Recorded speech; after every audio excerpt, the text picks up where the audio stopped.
Donc en l'absence du père Laverton, le recteur de la basilique qui est à Rome en ce moment, je suis heureux donc de vous retrouver, de pouvoir méditer avec vous quelque temps la réalité spirituelle du carême devant lequel nous nous trouvons, dans lequel nous entrons aujourd'hui, avant donc d'aller célébrer la messe des cendres pour ceux qui n'auraient pas encore reçu les cendres aujourd'hui. Donc, brièvement pour me présenter, je suis Éric de Moulin-Beaufort, je suis un des 2 évêques auxiliaires qui restent à Paris, un des 4 vicaires généraux. Et je m'occupe plus spécialement du 7e, du 15e, du 14e arrondissement, et aussi des questions de communication, des questions de finances, enfin différentes choses dans le diocèse. Et je suis censé veiller à ce que le diocèse tourne, si vous voulez, d'un point de vue matériel et que la mécanique du diocèse fonctionne. Voilà.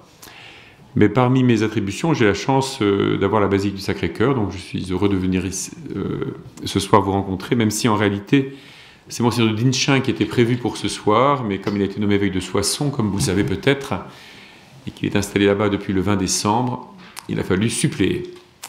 Voilà, donc je voudrais vous dire développer 3 idées peut-être, ou 3 thématiques. La première, un peu parler du carême et des pratiques de carême.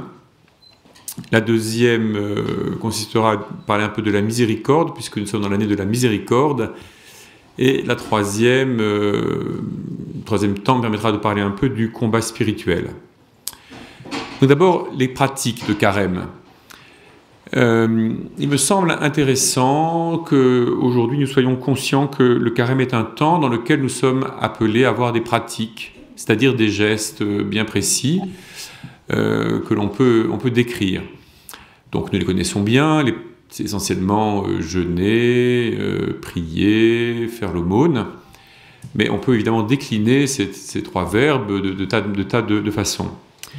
Il me paraît important de repérer ce côté de pratique parce que depuis plusieurs décennies, disons depuis le milieu du XXe siècle, notre manière de vivre le catholicisme, en tout cas en France, dans le monde occidental, disons, s'est beaucoup spiritualisé.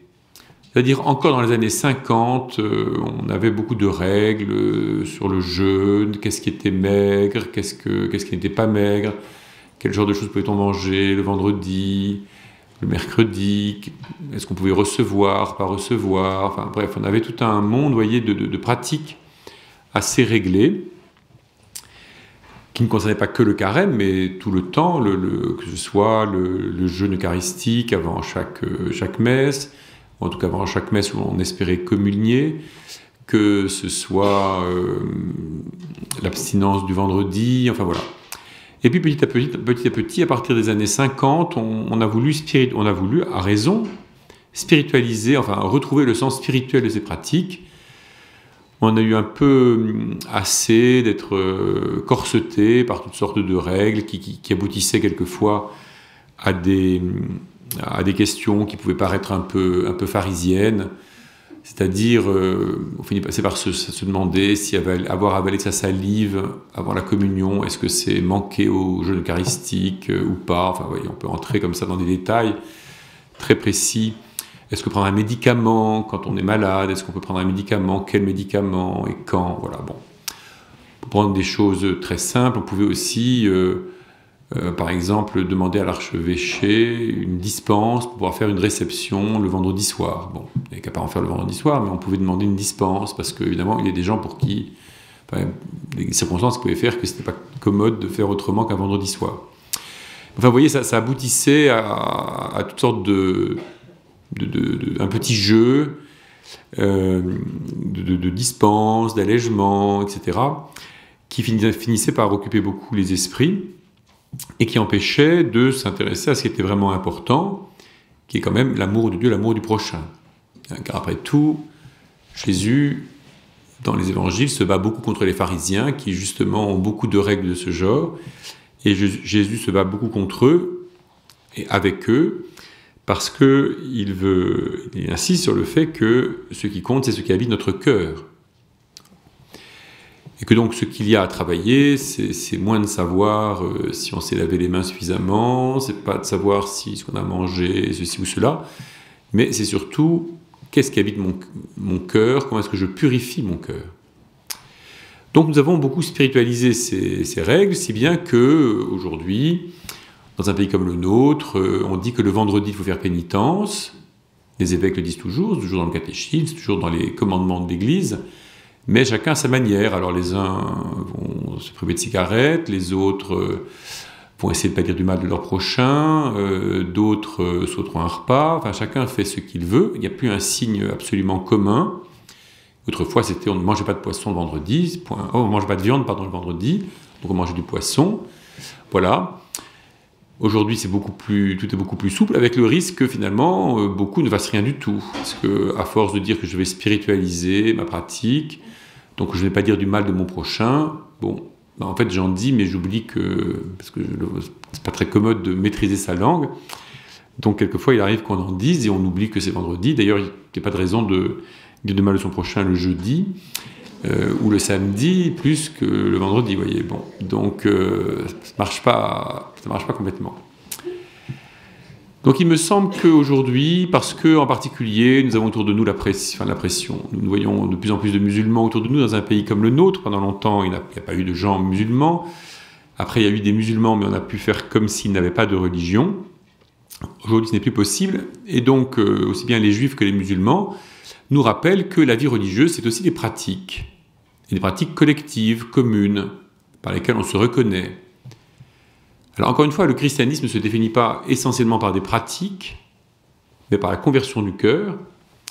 Il faut que nous soyons très conscients de cela. Mais il est bon que cette conversion du cœur, nous la stimulions, nous l'encouragions, nous la rendions un peu plus consistante aussi par des pratiques. Voilà. Et par exemple, aujourd'hui, c'est un jour de jeûne. Et nous comprenons bien que ce qui plaît à Dieu, c'est déjà dans les lectures de la messe, mais ce qui plaît à Dieu, ce n'est pas tellement le fait que nous ne prenions pas de nourriture, mais c'est que ne prenant pas de nourriture, ça nous rappelle que nous devons vivre, que nous vivons sous le regard du Seigneur et que nous devons vivre dans la douceur, dans la paix, dans l'amitié avec ceux qui nous entourent.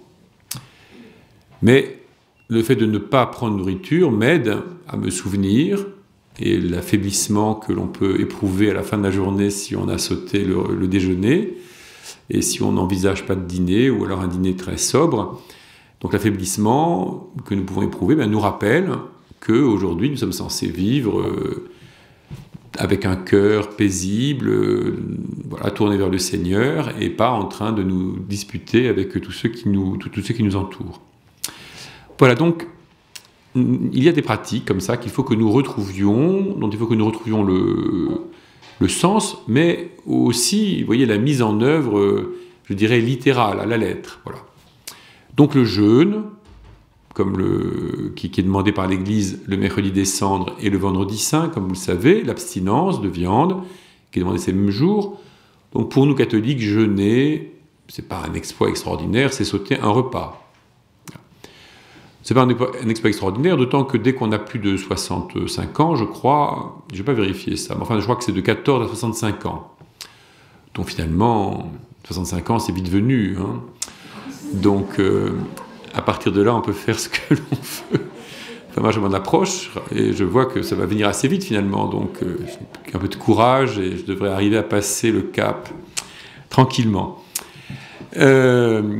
Mais enfin, en attendant, entre 14 et 65 ans, il se passe un peu de temps. Et puis ça ne veut pas dire qu'à 65 ans, on peut prendre n'importe quoi, manger n'importe comment. Mais on peut tenir compte de son état de santé, de sa fatigue, etc. Enfin, tout le temps, d'ailleurs, il faut tenir compte de son état de santé, de fatigue, etc. C'est la même chose si je suis une femme enceinte, ou si je viens de subir une opération, ou si je lutte contre une maladie, ou bien si je suis en bonne santé et que je mène une activité raisonnable. Voilà. Mais donc quand même, le mercredi des cendres, le vendredi saint, je le redis, nous sommes censés sauter au moins un repas, enfin disons au moins sauter un repas, et manger sobrement le reste pour les autres repas. Voilà. Alors chacun peut faire après comme il veut, ça peut être du pain sec, ça peut être du riz, ça peut en tout cas être des choses sans trop de goût. Voilà. Les règles de l'Église comprennent aussi que pendant le carême en tout cas, mais comme en fait toute l'année, mais pendant le carême a fortiori, de façon abstinence le vendredi. Donc nous ne mangeons pas de viande le vendredi. Voilà, ça, du point de vue du jeûne, c'est les deux, c'est les règles très strictes, enfin strictes au sens strict de l'Église. Après, on peut élargir ces règles, évidemment, autant que chacun veut, selon sa générosité, selon l'appel du Seigneur, voilà, tout en étant raisonnable, et encore une fois en se souvenant que ce qui compte aux yeux de Dieu, c'est pas forcément la quantité de repas que nous avons sautés, mais, vous voyez, la manière dont nous avons vécu le jeûne, et pourquoi nous vivons le jeûne. Je vais y revenir. Mais je voulais décrire aussi la question de la pratique, de la prière. Donc, dans le temps du carême, nous sommes invités à prier davantage. Alors, c'est moins facile à décrire, parce que qu'est-ce que ça veut dire? Alors, évidemment, il y a des moments où l'Église nous propose des exercices, si vous voulez, plus nombreux. Donc, la Semaine Sainte est évidemment un temps très rempli. Nous sommes invités à participer à tous les offices de la Semaine Sainte, autant que nous le pouvons, en tout cas les offices du soir, du jeudi saint, du vendredi saint, du samedi saint. Si nous le pouvons, évidemment, nous sommes invités à participer à la messe chrismale, qui est à Paris célébrée le mercredi saint, etc. Mais parmi ces possibilités de prières plus nombreuses, une prière traditionnelle de l'Église que je recommande, et je pense qu'ici je n'ai pas besoin de la recommander, mais je le fais quand même, c'est le chemin de croix. Alors qui est célébré très solennellement le vendredi saint ici à midi, mais que l'on peut aussi méditer dans toutes les paroisses de Paris, je suppose, enfin j'espère, en tout cas presque toutes les paroisses de Paris. Tous les vendredis, on célèbre le chemin de croix.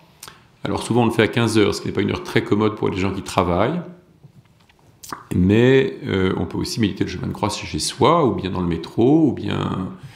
Voilà, il existe toutes sortes de petits fascicules, de petits livrets. Je ne doute pas que la boutique de la Basilique vous offre une gamme de chemins de croix médités pour aider à vivre ce temps.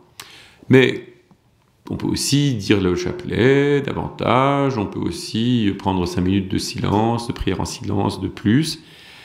Ça veut dire en tout cas qu'il faut dégager du temps, et donc cette pratique de la prière, un peu plus forte pendant le carême, exige que nous organisions notre emploi du temps pour cela, et que nous fixions d'une façon ou d'une autre un peu de temps libre que nous pouvons consacrer à la prière, même si c'est 5 minutes dans une journée. C'est pas toujours si simple de trouver 5 minutes, donc il faut bien les prendre sur quelque chose. Il me semble qu'une manière de gagner ces 5 minutes, ça peut être, par exemple, c'est une suggestion qui vaut ce qu'elle vaut et que chacun applique comme il veut, mais une manière de faire, ça peut être par exemple de ne pas forcément allumer la radio ou mettre de la musique dès qu'on est chez soi. C'est-à-dire de laisser un peu de temps de silence, tout simplement, et que l'on peut occuper justement pour un temps qui peut être quelques minutes, chacun selon ce qu'il veut, pour un temps de prière. Voilà, mais on n'est pas obligé d'allumer la radio, la télévision tout le temps, d'être tout le temps dans le bruit. On peut essayer de se ménager, pendant le carême particulièrement, un petit sas, un sas plus ou moins grand, de silence, et donc de prière. Quant à l'aumône, il y a bien des manières de faire l'aumône, mais la manière la plus réelle de faire de l'aumône, c'est quand même de sortir de l'argent de sa poche. On peut la spiritualiser autant qu'on veut, mais enfin, malgré tout, la vraie aumône, ça consiste à un moment ou l'autre à sortir quelque chose de sa poche ou de son porte-monnaie. Donc, ça, vous savez bien qu'il y a un tas de manières de faire, et les sollicitations ne manquent pas. Les paroisses nous proposent des œuvres à soutenir, l'archevêque propose des œuvres à soutenir qui seront diffusées dans les paroisses.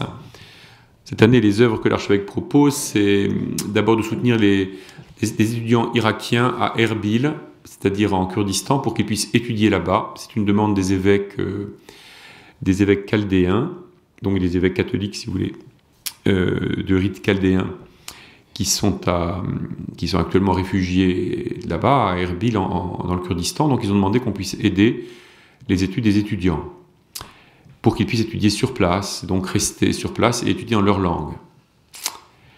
c'est-à-dire l'arabe et non pas le kurde. Et puis, l'archevêque voudrait aussi pouvoir soutenir un certain nombre d'œuvres qui s'occupent de familles, ou bien de femmes seules avec des enfants, ou bien des femmes qui élèvent des enfants parce qu'elles n'ont pas voulu avorter, des choses comme ça. Donc il y a quelques œuvres dans Paris, et la moitié, disons, de la collecte de carême faite pour les œuvres de l'archevêque permettra de soutenir ces œuvres. Mais, encore une fois, chaque paroisse propose des tas de choses, chacun de vous connaît des œuvres et décide ce qu'il veut. Ce qui est important dans l'aumône, même si dans l'évangile que nous allons entendre, que vous avez entendu aujourd'hui, Jésus nous dit que ta main droite ignore ce que fait ta main gauche, je crois néanmoins que ce qui est important dans l'aumône, de temps en temps, c'est qu'on décide quelque chose. On décide de donner. C'est-à-dire, on se pose et puis on dit, quelle est la somme que je peux donner, ou que je veux donner. Elle peut être importante ou pas, mais ce qui est important, vous voyez, c'est qu'on accepte de la fixer, que ce ne soit pas simplement les piécettes qui sont au fond de notre poche, et dont on se débarrasse parce qu'on a mauvaise conscience en voyant quelqu'un dans la rue. Pas non plus tout le temps donner des billets de 500 € à tous les gens qui tendent la main dans la rue. Ça finirait par se savoir et ça risquerait de rendre le travail de la Banque de France compliqué. Il faudrait qu'elle imprime beaucoup de billets de 500 €. Mais en revanche, vous voyez, il ne suffit pas non plus de donner quelques piécettes comme ça avec mauvaise conscience. Je pense qu'il est important de pouvoir donner, décider que l'on donne. Alors après, ça pose la question de savoir qu'est-ce que Jésus veut nous dire dans l'Évangile quand il dit que ta main droite ignore ce que donne ta main gauche. En tout cas, vous voyez bien que c'est pratique. Donc, encore une fois, je voudrais encourager. Alors vous, je pense que je prêche à des convaincus, mais enfin, ça me paraît important aujourd'hui, de façon générale, de le dire. Il faut que dans notre catholicisme, nous retrouvions ou nous trouvions des formes un peu visibles, pas trop visibles, mais un petit peu visibles et un peu communes, vous voyez, de pratique, du jeûne, de la prière, de l'aumône. Il faut vivre ces pratiques selon leur sens spirituel, mais malgré tout, c'est en vivant le fait matériel, l'acte matériel, vous voyez, que l'on progresse quand même.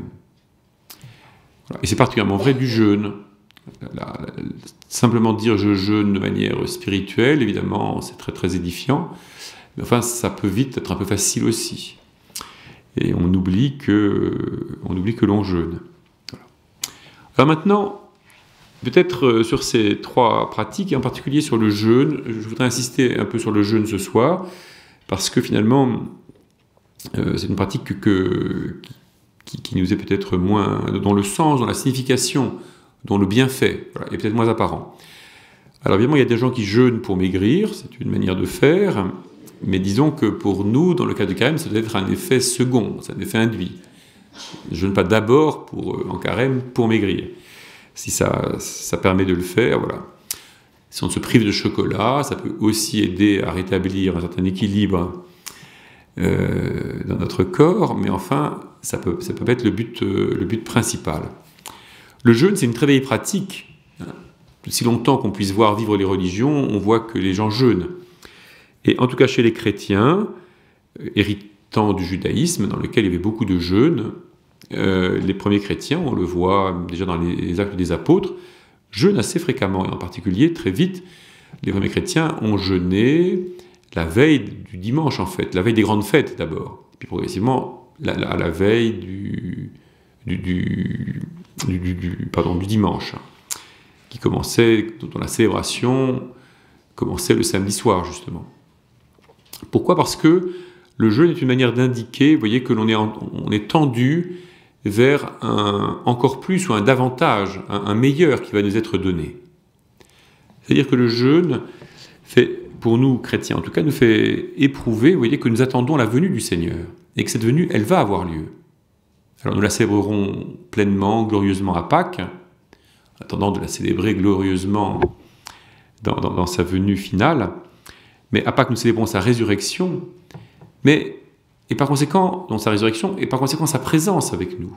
Comme lorsque Jésus monte au ciel, il dit « Je suis avec vous tous les jours jusqu'à la fin des temps ». Donc nous chrétiens, nous vivons normalement dans la présence de Jésus. Alors une présence mystérieuse, pas toujours facile à déceler, mais néanmoins une vraie présence dont l'Eucharistie est le signe le plus fort. Et le jeûne exprime justement que nous choisissons, vous voyez, cette présence-là du Seigneur. Que nous ne nous remplissons pas, en ne nous remplissant pas de toutes sortes de biens matériels, ou en renonçant à nous remplir de biens matériels que nous pourrions nous approprier, eh bien, nous nous rendons disponibles et nous rappelons que nous visons la présence du Seigneur lui-même, qui est vivant, qui est le ressuscité, vivant, voilà, et qui vient pour nous remplir. Dimanche, nous entendrons le récit des tentations de Jésus. Et la première tentation, vous le savez, c'est la tentation. Le diable met Jésus au défi de changer les pierres en pain. Et Jésus répond, il est écrit, l'homme ne vit pas seulement de pain. Cette phrase, l'homme ne vit pas seulement de pain, mais de toute parole qui sort de la bouche de Dieu, elle vient du Deutéronome, au chapitre 8 du livre du Deutéronome, c'est-à-dire du grand discours un peu fictif, mais que l'on prête à Moïse au moment où il va mourir et les Hébreux vont entrer en terre promise, mais lui n'y entre pas. Donc Moïse, il est de l'autre côté du Jourdain par rapport à la terre promise encore, et il réunit tous les Hébreux, il leur fait un grand discours très long où il leur rappelle tout ce qui s'est passé depuis l'Égypte. Et donc au chapitre 8, il leur dit cela, il leur explique qu'ils vont entrer dans une terre plantureuse, dans laquelle ils vont pouvoir faire pousser tout ce qu'ils veulent, ils vont pouvoir se nourrir du produit de leurs mains. Donc ils vont pouvoir avoir de l'huile, ils vont pouvoir avoir du blé, ils vont pouvoir avoir toutes sortes de choses, et c'est très bien. Mais justement, souvenez-vous de ce que leur dit Moïse, souvenez-vous de ce que vous avez appris dans le désert, que l'homme ne vit pas seulement de pain, mais de toute parole qui sort de la bouche de Dieu. Alors ce chapitre 8 du Deutéronome est très intéressant parce que il nous permet de comprendre que Dieu n'a pas l'intention, et Dieu ne cherche pas à garder le peuple d'Israël, son peuple, à la béquée, comme la manne dans le désert. La manne dans le désert, tous les matins, les Hébreux trouvaient la manne. Comme les petits-enfants, vous voyez, que l'on nourrit comme ça à la béquée, en leur mettant la nourriture dans la bouche. Voilà. Donc évidemment, cette situation de la manne, elle avait un mérite, c'est que le peuple d'Israël était dans la dépendance de Dieu, très étroite, puisque tous les matins, il trouvait sa nourriture, et comme vous le savez, il ne pouvait pas faire de réserve, ça ne se conservait pas, sauf pour le sabbat. Mais donc, en Deutéronome 8, Moïse affirme que Dieu ne cherche pas du tout, ne tient pas à garder le peuple comme ça en dépendance, comme des enfants mineurs que l'on nourrit à la petite cuillère. Dieu est très content que le peuple entre dans la terre promise et qu'il puisse déployer ses talents et faire pousser toutes sortes de choses et ramasser des fruits, des céréales, et faire tout ce qu'il veut. Et tout ce dont il a besoin et tout ce qu'il peut désirer. Mais il n'en reste pas moins que le défi dans la terre, dans cette abondance, ou dans cette capacité, au moment où on a de la capacité de se nourrir par soi-même, le défi c'est de se souvenir, vous voyez, que encore une fois, l'homme ne vit pas seulement de pain, mais de toute parole qui sort de la bouche de Dieu. Pas de la manne. Ça, la manne, on est capable de s'en procurer tout seul. En s'organisant, on fait du pain. Mais de la parole de Dieu. Et donc, le jeûne, pour nous chrétiens, il n'est pas une manière de... C'est pas une manière de... c'est pas une manière de nous affaiblir... Enfin, c'est une manière de nous affaiblir devant Dieu, mais c'est pas parce que Dieu... C'est pas une manière d'éviter que Dieu ait l'impression que nous voudrions grandir. Voilà. C'est pas une manière d'éviter que Dieu devienne jaloux de nous parce qu'on aurait trop... On pourrait se passer de lui. Mais c'est plutôt une manière, jeûner, c'est pour nous une manière de nous rappeler que Dieu a quelque chose à nous donner, qui n'est d'ailleurs rien d'autre que lui-même, et que lui seul peut nous donner, puisque c'est lui-même. Et que nous pouvons justement nous orienter vers cela, et surtout si nous avons les moyens de nous nourrir comme il faut, comme il convient, suffisamment, et bien d'autant plus, vous voyez, il faut nous tourner vers ce que Dieu seul peut nous donner. Parce que je peux me procurer tous les biens dont j'ai besoin pour ma vie terrestre, précisément je peux et je dois faire attention, vous voyez, à me tourner vers ce que Dieu seul donne. Voilà, c'est le risque dans nos sociétés plutôt riches et organisées, même si tout le monde n'est pas riche dans nos sociétés, même s'il y a beaucoup de pauvres, Mais c'est quand même le risque, vous voyez, le risque, que les hommes s'imaginent vivre tout seuls, à partir d'eux-mêmes, répondre à tous leurs besoins, parce que la science, la technique vont finir par répondre à tous les besoins des hommes.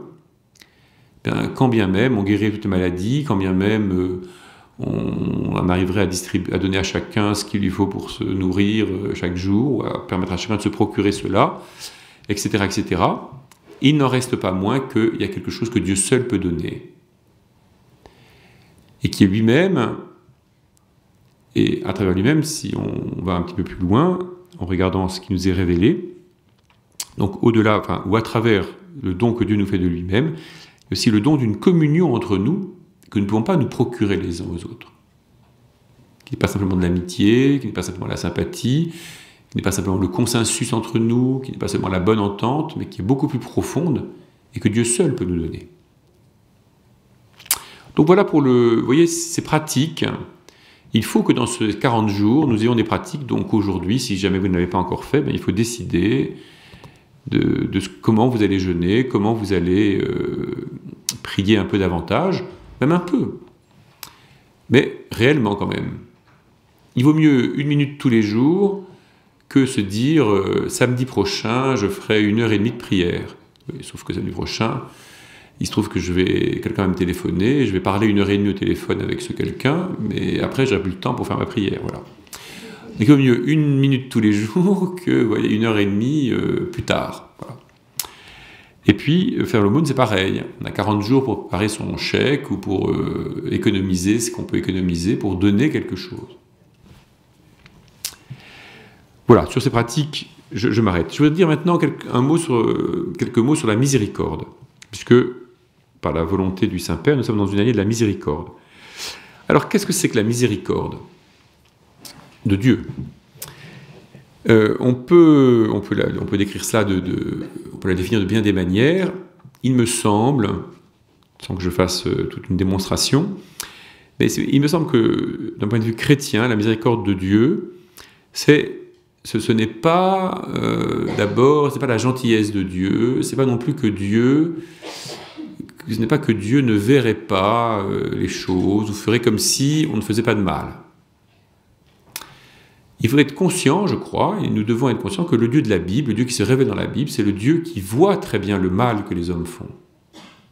Et il ne l'oublie pas. Mais la miséricorde de Dieu, c'est la puissance, donc c'est une puissance de Dieu, c'est Dieu puissant, c'est Dieu actif, qui nous donne du temps pour nous convertir. Donc qui nous donne du temps aux hommes, collectivement, pour qu'ils puissent changer de vie, collectivement et individuellement. Et Dieu agit, donc déploie sa puissance aussi, pour nous rendre capables de cette conversion, de cette transformation. C'est ce qu'il fait en Jésus. Et il le fait tellement en Jésus que, c'est un peu le troisième aspect de la miséricorde, si vous voulez, donc la puissance, le fait qu'il nous donne du temps pour nous convertir, et qu'il agit pour que nous nous convertissions pour de vrai, mais aussi le fait que, parce qu'il a déployé toute sa puissance en Jésus, Dieu peut faire compter, si vous voulez, le moindre petit geste de conversion, Dieu le prendra selon le meilleur. Voilà. Nous ne pouvons pas toujours tous changer de vie complètement, radicalement, à 180 degrés. On n'a pas tous besoin d'ailleurs, parce qu'on n'a pas tous tué notre père ou notre mère, on n'est pas tous des voleurs, des assassins, des trafiquants de drogue, que sais-je, mais il peut y arriver qu'il y en ait quand même. Enfin, nous ne sommes pas tous forcément dans des péchés très graves, mais n'empêche que, vous voyez, Dieu veut prendre au sérieux le moindre petit mouvement de conversion de notre part. Et donc, ce temps du carême, avec les pratiques qui nous sont proposées pendant le carême, est précisément un temps favorable, un temps qui nous est donné pour nous convertir chaque année, où Dieu veut déployer davantage sa puissance pour notre conversion, et dans lequel, vous voyez, les pratiques que nous allons choisir, même si elles ne sont pas extraordinaires, donc un peu de jeûne, un peu plus de prière, un peu d'aumône, Dieu veut les prendre comme le signe de notre volonté de nous convertir réellement jusqu'au fond de notre cœur.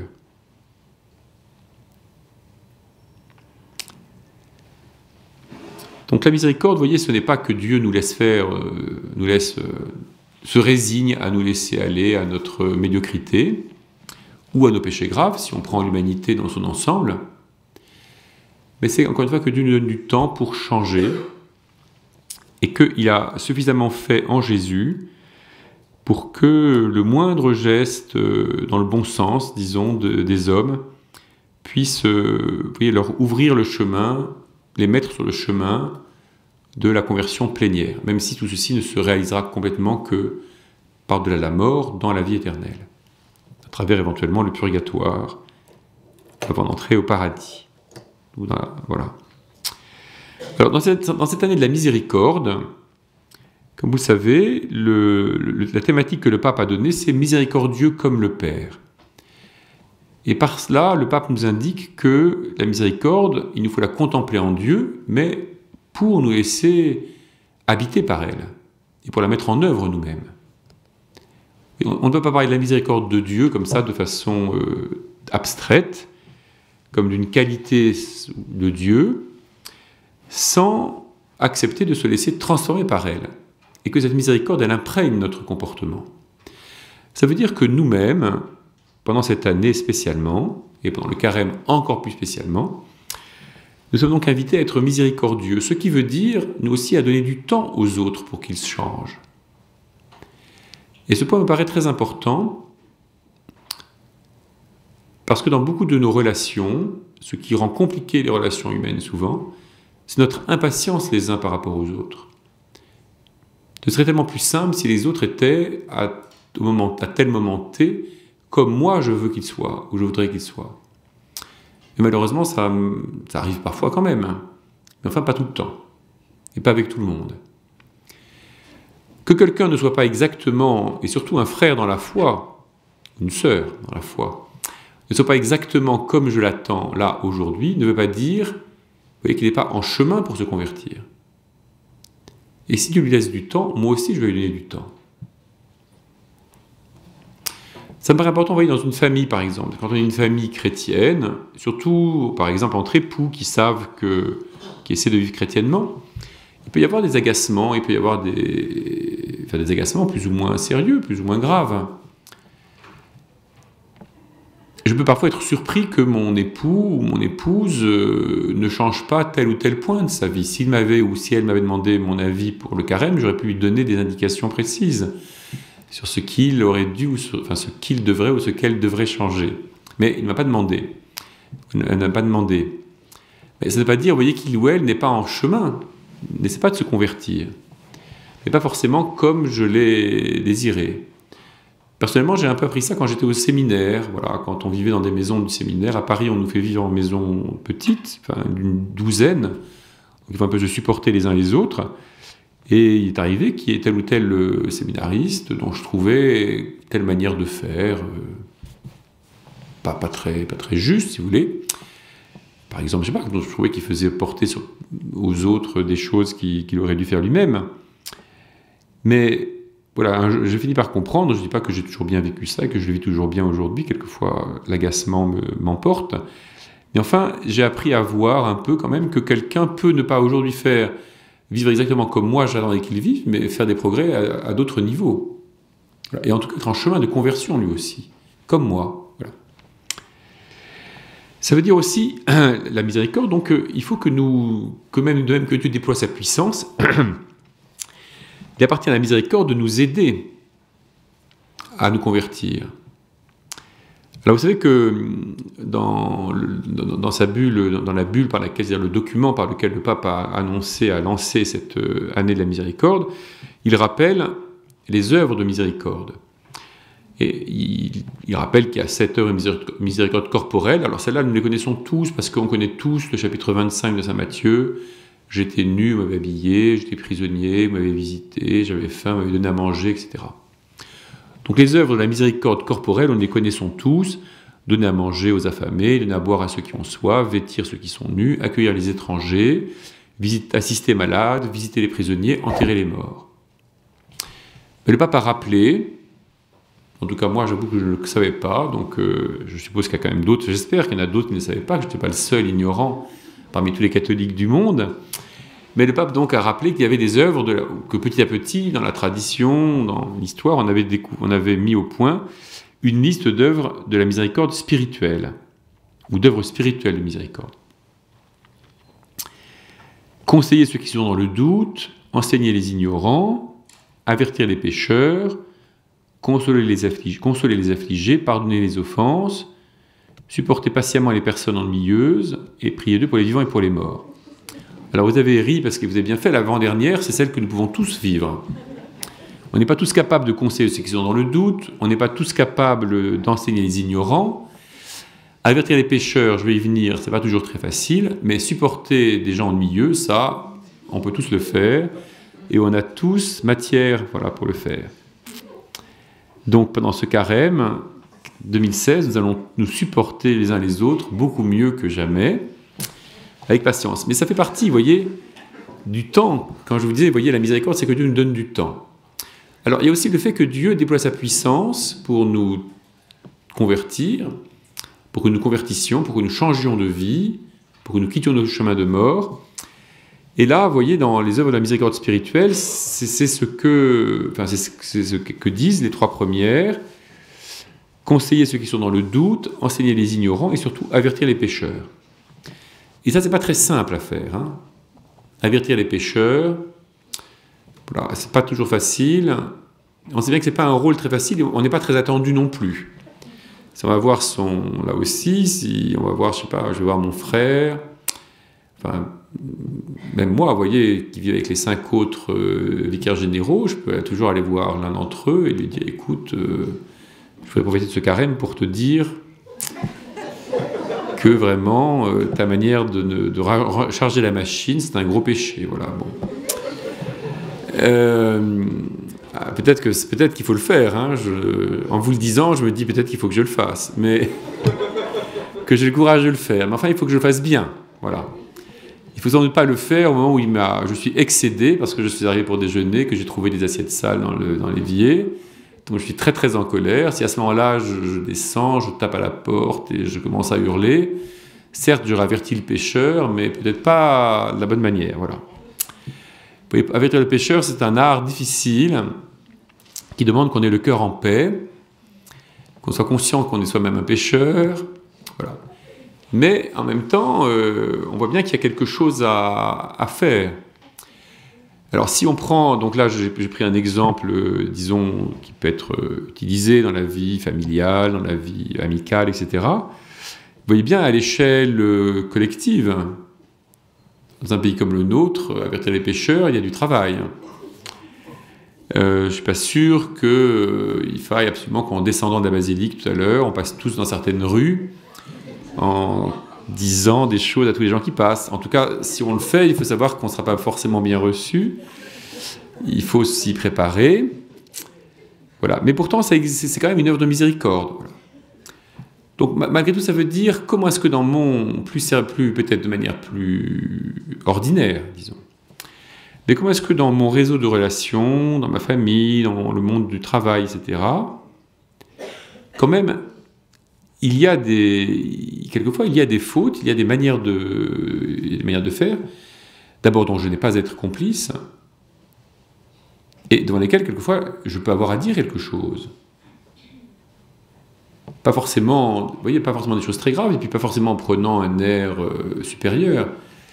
Mais malgré tout, quelquefois, il faut pouvoir oser dire la vérité, savoir la dire,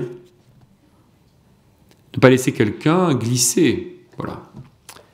Quelquefois aussi, je peux me rendre compte, chez un ami ou quelqu'un, un membre de ma famille, qu'il fait d'un mauvais coton, si vous voulez. Voilà, parce que je sens qu'un tel s'en va, je ne sais pas moi, vers l'adultère, ou parce que je me rends compte qu'un tel utilise l'argent de manière un peu large, disons. Voilà. Quelquefois, je suis en situation, moi, je peux quand même dire un peu quelque chose, au risque que notre amitié soit abîmée. Mais enfin, malgré tout, peut-être que je peux dire quelque chose. Voilà, on sait que Jésus, dans l'Évangile, recommande, quand on voit un frère qui va pécher, qu'on se mette à deux pour aller le voir, pour éviter justement qu'on y aille dans un élan de colère, ou voyez, parce qu'on m'a fait du mal à moi.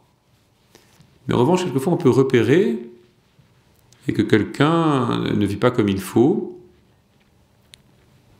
Voilà. Je prends un exemple très, très, très triste pour nous prêtres, mais que je trouve significatif. Récemment encore, on m'a raconté l'histoire d'un prêtre qui a quitté le ministère, qui est parti, qui s'est marié, il y a déjà plusieurs années, qui avait longtemps plusieurs années mené une double vie en fait, dans un endroit, qui habitait dans un village, avec des voisins qui savaient très bien ce qui se passait. Et de bons chrétiens, y compris même un diacre. Et personne n'a jamais averti l'autorité, et personne apparemment ne lui a jamais rien dit à lui. Est-ce que ça aurait suffi à le retenir sur la pente glissante? Je ne sais pas. Mais en tout cas, à ne pas le faire, par discrétion, par gentillesse, parce qu'on ne va pas s'occuper des affaires des autres. Et, on laisse glisser quelqu'un comme ça. Voilà. Alors après, nous avons confiance que la miséricorde de Dieu travaille, que tant que la vie dure, on peut toujours se convertir, que, vous voyez, c'est pas dire qu'il a glissé directement en enfer, parce que Dieu est miséricordieux, enfin ça a coûté quand même la mort de Jésus sur la croix. Voilà. Donc ça, c'est pas toujours très facile, c'est pas très simple. Comment est-ce que nous faisons? Quand l'Église, ça veut dire les évêques, même si quelquefois certains catholiques trouvent qu'ils ne le font pas assez, mais quand l'Église rappelle la loi morale, quand on rappelle à temps et à contre-temps quand même, que, je ne sais pas moi, que l'avortement n'est pas une bonne chose, que le mariage c'est ceci et cela, qu'il est fait pour être indissoluble, que quand on rappelle la responsabilité des parents par rapport à leurs enfants, etc., eh bien, on avertit les pécheurs quand même. Alors, par définition, les pécheurs ne sont pas ravis qu'on leur rappelle tout ça, donc ils n'entendent pas. Quand ils entendent, ils critiquent, et s'ils entendent trop bien, ils disent « Mais de quel droit dites-vous ça, vous qui ne faites pas mieux que nous ?» Ce qui est peut-être vrai. Voilà. Donc, il y a une pratique de la miséricorde. Enfin, il appartient à la miséricorde, vous voyez, donc encore une fois que Dieu nous donne du temps pour nous convertir, mais aussi qu'il déploie sa puissance. Mais aussi, donc il déploie sa puissance pour nous convertir, et il faut que nous entrions un peu dans cette attitude-là aussi. Sans pour autant, encore une fois, voilà, c'est ça qui est difficile, sans pour autant s'en servir comme un moyen d'exercer mon pouvoir à moi. Et puis, donc je disais, il appartient à la miséricorde de Dieu que le plus petit, qu'ils prennent au sérieux, ils prennent selon le meilleur ou selon son maximum, le plus petit geste de conversion. Et ça aussi, nous pouvons nous exercer dans nos relations les uns avec les autres.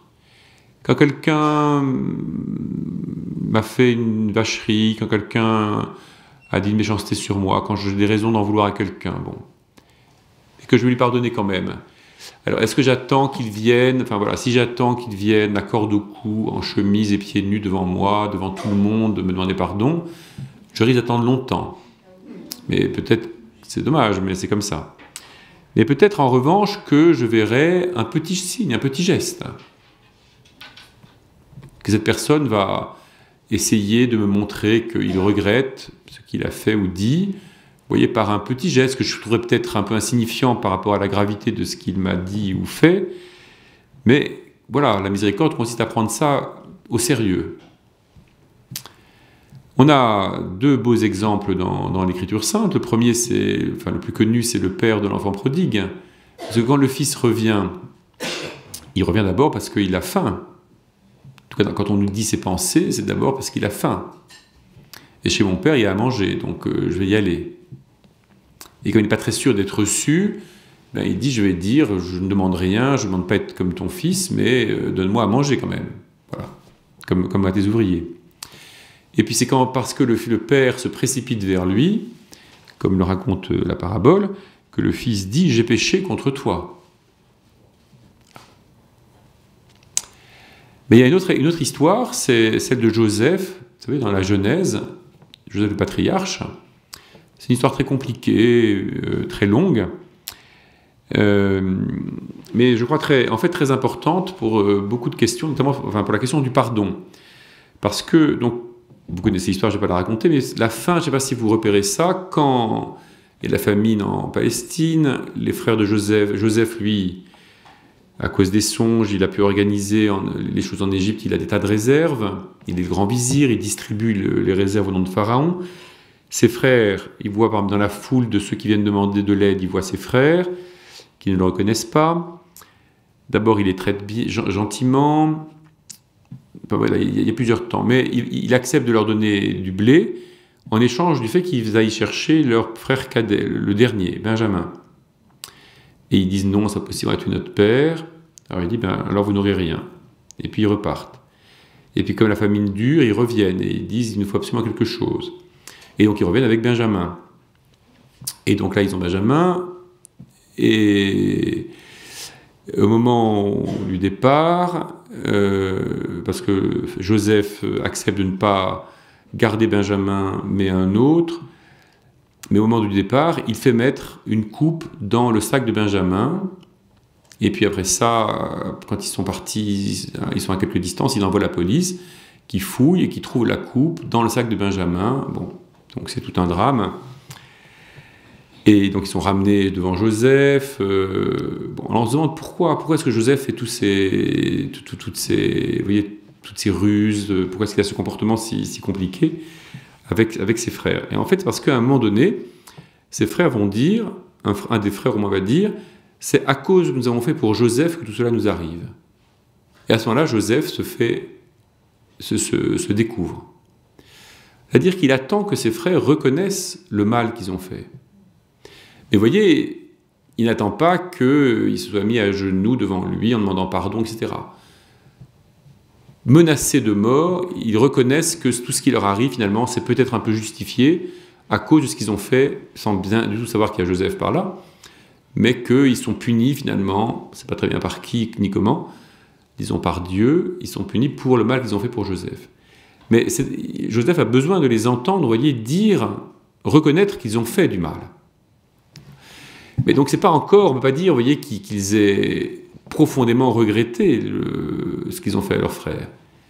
Mis en situation de détresse eux-mêmes, ils reconnaissent, voilà, c'est cette affaire. Mais Joseph se contente de cela pour se découvrir et leur dire, c'est moi Joseph, votre frère, mais n'ayez pas peur, Dieu m'a envoyé en avant de vous pour vous faire du bien. Voilà. Donc nous, dans cette année de la miséricorde, dans la pratique, vous voyez, quand je parlais tout à l'heure à propos du jeûne, de la prière, de l'aumône, de la pratique un peu littérale de ces gestes, dans l'année de la miséricorde, nous sommes appelés aussi à une pratique assez littérale de ces œuvres de la miséricorde. Alors les œuvres de la miséricorde corporelle, elles rejoignent assez bien la question notamment du partage, de l'aumône,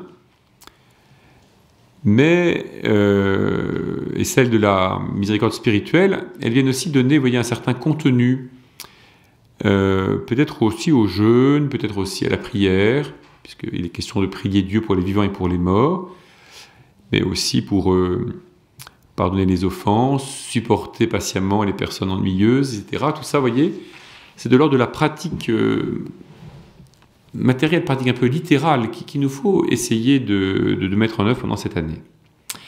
Et enfin, je voudrais dire proposer une dernière réflexion sur le combat spirituel que nous menons pendant ce carême.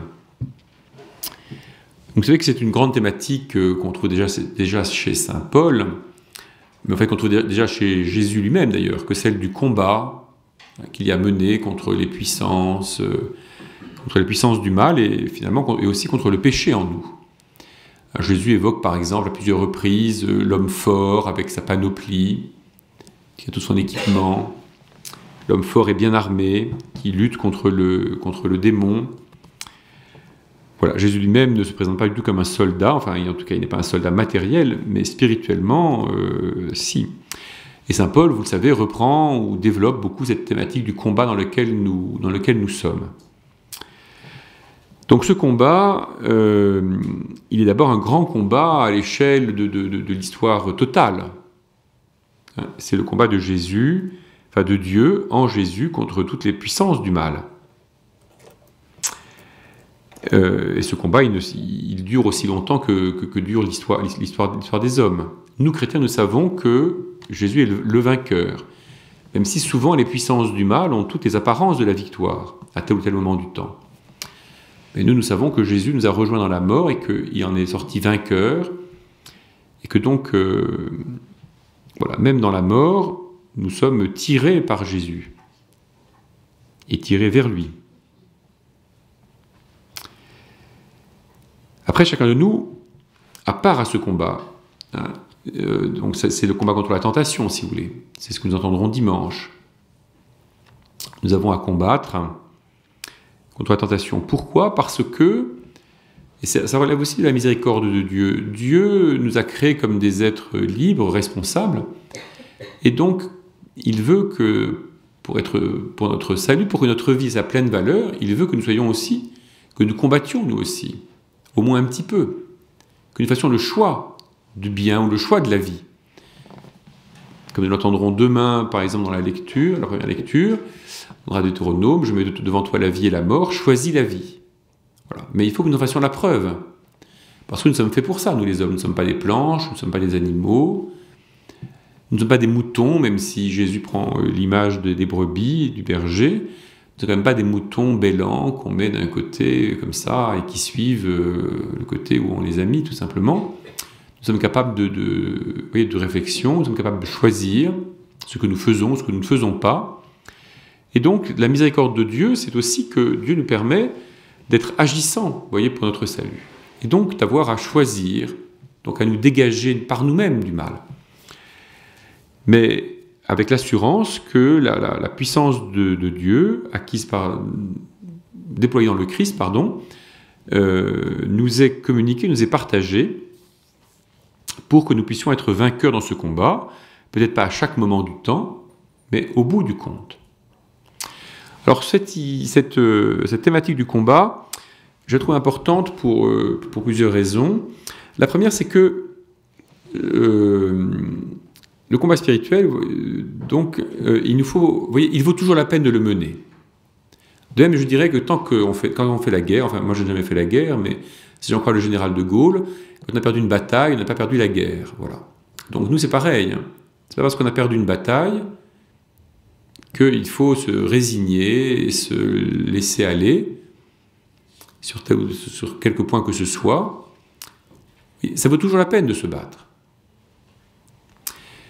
Et si on est soumis à des péchés habituels, par exemple, on ne peut pas s'empêcher de tremper son doigt dans le pot de Nutella quand on rentre le soir, pour prendre un exemple presque anodin, presque seulement, eh bien, tout temps que l'on gagnera, tout le temps où on résistera, avant de tremper son doigt dans le pot de Nutella, ou d'allumer la télévision, si vous préférez, eh bien, c'est toujours bien. Voilà. Même si à la fin on tombe, on ne résiste pas.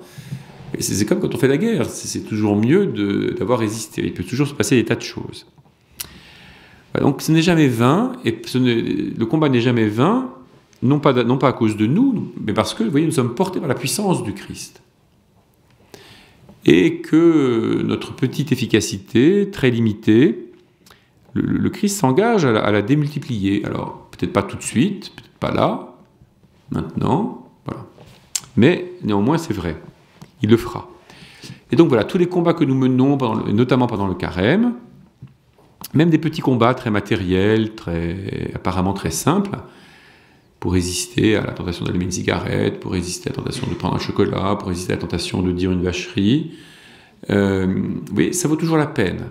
Voilà. Ce n'est jamais complètement perdu.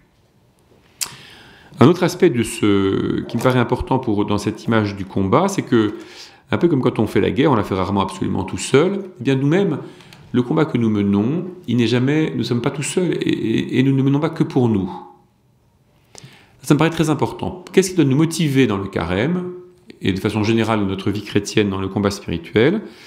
C'est, vous voyez, l'assurance que le combat que je mène contre tel péché, même si ce péché n'est pas forcément un péché très grave, comme peut-être mettre son doigt dans le pot de Nutella, N'empêche que je ne le fais pas que pour moi, je contribue, vous voyez, à la victoire de la totalité du corps du Christ. Et en revanche, si je me laisse aller, eh bien, je rends plus compliqué, je retarde, vous voyez, je ralentis la victoire du corps entier du Christ. Donc, dans le combat spirituel, nous ne menons, encore une fois, vous voyez, nous ne menons jamais seuls, jamais pour nous tout seuls non plus. Les efforts que je fais, vous voyez, ils auront une efficacité, ils feront du bien au-delà. Il y a une dame qui a un peu compté dans cette maison autrefois, dans les commencements de la basilique, Madame Le Sueur, qui disait « Toute âme qui s'abaisse, abaisse le monde, toute âme qui s'élève, élève le monde. » Voilà, donc vous voyez, quand je fais les efforts que nous faisons,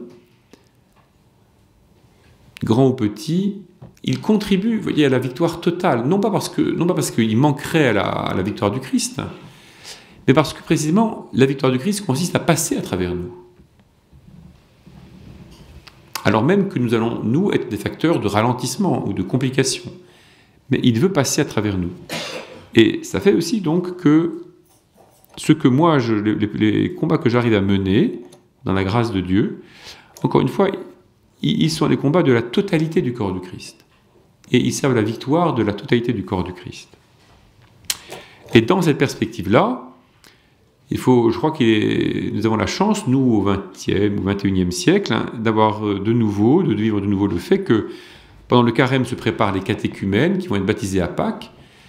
Et donc le combat spirituel que nous menons contribue à rendre l'Église, vous voyez, le corps du Christ, plus rayonnant, plus beau, plus propre, plus digne de recevoir ces nouveaux baptisés. Donc nous aidons les nouveaux baptisés, mais aussi, vous voyez, nous nous disposons à les recevoir aussi. Pour qu'ils entrent dans un corps du Christ qui soit purifié, qui soit encore une fois plus digne de les recevoir. Et je pense qu'avoir cette perspective-là dans la tête, vous voyez, nous donne des motivations pour résister ou pour tenir les petites pratiques. Voilà. Et pour résister à la tentation de considérer nos pratiques comme un peu dérisoires. On dit oui, bon, c'est pas très grave, c'est pas parce que je mange une rondelle de saucisson le vendredi que la terre va s'écrouler. C'est vrai. Parce que par la miséricorde de Dieu, elle ne va pas s'écrouler à cause de ça. Mais n'empêche que si j'ai décidé de ne pas manger de saucisson le vendredi, et que je le fais, c'est pas dramatique, hein, je vais pas... Mais vous voyez, ça fait une espèce d'amollissement de la totalité du corps du Christ. Et au moment même où des gens aspirent à y entrer, vous voyez, à en devenir membres. Voilà. Donc nous pouvons essayer de nous motiver ou redoubler nos motivations pour ce combat spirituel. Enfin, un dernier point de ce combat spirituel qui rejoint un peu le tout premier. Donc, j'évoquais en commençant sur le combat spirituel cette grande guerre, si vous voulez, entre le Christ et les puissances du mal. Ces puissances du mal, il faut faire attention il ne faut pas trop chercher à les personnifier. Je ne veux pas dire que le démon et tous les démons ne sont pas des êtres personnels, c'est pas ça. Mais je ne veux pas chercher à trop les personnifier parce que plus nous intéressons à lui ou à eux, plus ils occupent le terrain. En revanche, nous avons à nous intéresser à nous, à moi, vous voyez, à ce qui m'habite, ce qui habite mon cœur, ce qui habite mes profondeurs. Mais nous vivons dans un monde en changement, comme chacun sait, un monde dans lequel il y a beaucoup aussi de motifs d'inquiétude. Il y a beaucoup de souffrances, y compris de nos frères chrétiens en tant que tels, en tant que communauté ou que collectivité. Il y a des régions, comme vous le savez bien, qui sont dans une situation très difficile, où un certain nombre d'entre eux ont tout laissé pour rester fidèles à leur foi, à notre foi. Voilà. Donc, notre combat spirituel, il a aussi une espèce de portée politique, si vous voulez. Aujourd'hui, dans le monde où nous sommes, il est important que nous fassions exister, et que nous existions comme une communauté qui vit le mieux possible ce qu'il lui est donné de vivre. Si vous voulez, nous chrétiens, au milieu de nos sociétés un peu déboussolées, je pense que nous avons vocation à être, c'est Jésus qui le dit, comme le sel de la terre ou comme la lumière du monde. Mais je vais prendre une autre image. Quand la mer se retire à marée basse, eh bien, on voit sur la plage des rochers qui émergent. Voilà. Quand la moralité globale diminue, eh bien, vous voyez, il y a une espèce de qualité, de beauté de la vie que nous, chrétiens, nous essayons de mener, avec nos faiblesses, avec nos défauts, vous voyez, qui devrait se voir davantage, toujours davantage, et qui est attirante. Donc, vous voyez ce que je veux dire quand je parle du combat spirituel, je ne veux pas vous inviter à ce que nous vivions un carême tendu, en opposition à tout le monde, en voyant le mal partout autour de nous, mais plutôt dans la certitude que nous pouvons, chacun de nous peut vivre un peu mieux ou beaucoup mieux vous voyez, la beauté de la vie que déjà le Seigneur lui donne de vivre. Même avec nos médiocrités, même avec nos fautes, même avec des ruptures qu'il peut y avoir dans nos vies, ça fait des cicatrices, mais n'empêche qu'il y a une qualité de la vie intérieure, il y a une qualité de la relation les uns avec les autres, il y a une qualité de l'espérance, de la charité, de la foi, qui se transparaît à travers des vies si nous faisons un peu d'effort pour ne pas nous disperser, etc. Et alors, c'est là que nous menons un combat spirituel utile pour aujourd'hui, parce que nous pouvons faire briller la beauté, vous voyez, de la vie de la vie dans l'Esprit Saint, de la vie dans le Christ, dans le Christ ressuscité. Et c'est ça qui finalement sera attirant et est attirant, peut être attirant pour ceux qui nous entourent. C'est ce qu'on disait autrefois dans l'Antiquité en disant « voyez comme ils s'aiment », en disant ça des premiers chrétiens, mais on peut le dire de bien des manières. Donc voilà, puisse ce carême 2016, dans cette année de la miséricorde, nous encourager, voyez, à être généreux dans notre combat spirituel, aussi par miséricorde pour nos frères et sœurs qui vivent un peu dans les ténèbres ou dans le clair-obscur ou dans le crépuscule, alors que nous pouvons puiser dans la lumière du Christ et mener des vies un peu plus, par la grâce de Dieu, pas parce que nous sommes meilleurs que les autres, mais des vies un peu brillantes, un peu rayonnantes, un peu belles, voilà. En tout cas dans laquelle la beauté de Dieu transparaît un peu, et ainsi nous pouvons offrir des motifs d'espérance pour ceux que nous croiserons. Voilà ce que je vous souhaite, ce que je nous souhaite pour ce carême. Je vous remercie de votre attention et de votre prière et de notre engagement à tous.